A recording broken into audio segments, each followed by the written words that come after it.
Hey Rashida, I'm doing video feedback this week. So anyway, really nice start on this. I think your individual graphics look great, and I love these mountains. So just a few suggestions, and it's not really too much. If you're going to go for, the look of depth, you need to get the perspective of the road correct, and also just realize that things in the foreground look bigger. So if you go, I'm just going out to, this is, I just Googled perspective of a road. So if you look at, see how this road curves, see how at the back it's just tiny, tiny. So it's just this kind of theory, of just the tools of perspective. That's why I always encourage people to study a little bit of drawing, because you do have, and you can see here, see how wide it is here, but look at how little it is.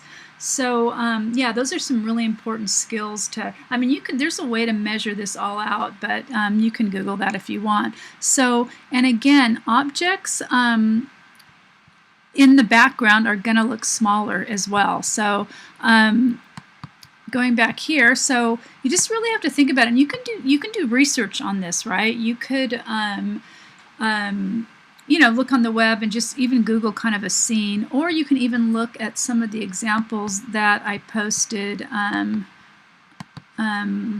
Just a second.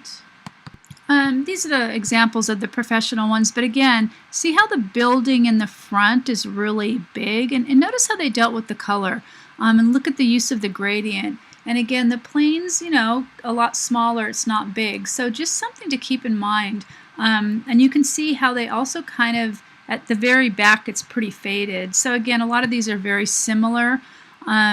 So as you go deeper, and again, you can look at something like this for the use of perspective, in the mountains back there, and see how these are kind of more faded because they're further away. And that's another tool to make them look smaller. So further away. So again, here too, smaller in the background, bigger in the foreground. You can see here too, see how it's kind of more muted and you just see the shapes. So again, and again here too, again, see how this converges and how small it is back here and how big it is here. So again, these are the tools of perspective that you would learn in a beginning drawing class that I think it's really important to know some. So even to look at some of these, let's see, there was one guy. Again, see how the city's way in the background? And again, he did a good job creating some depth on his. And see how these angle in, because this area is shorter. It's smaller because it's further away. This is a closer edge, and same here. So again, this is what, it gives this a nice feel to it. And again, the roads are getting very small back there. There's a perspective transformation in Illustrator and Photoshop that can do that as well for you.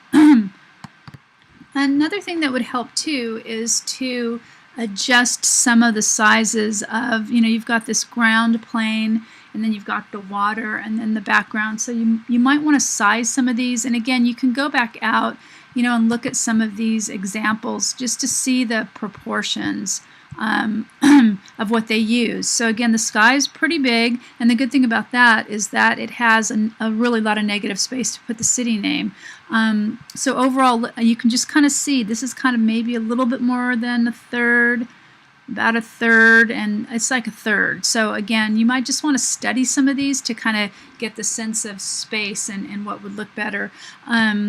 So yeah, and based on those rules of perspective, this boat would just be huge if it was, if this was something, in reality.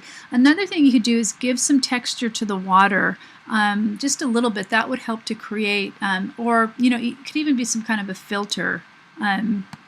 So again, another example of perspective is texture. This is actually a drawing.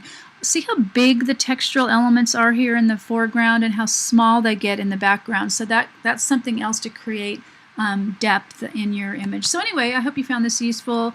You're really close to having a finished piece. You just need to make some adjustments. I probably would move this mountain down because this text looks just squoze up into the into the top. And I don't think the black, I think the black creates too much contrast.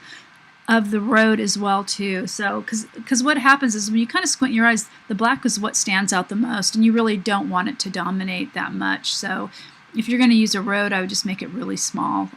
Okay, so anyway, I hope you found this useful, and yeah, grab me on Hangouts or whatever if you want more feedback. Okay.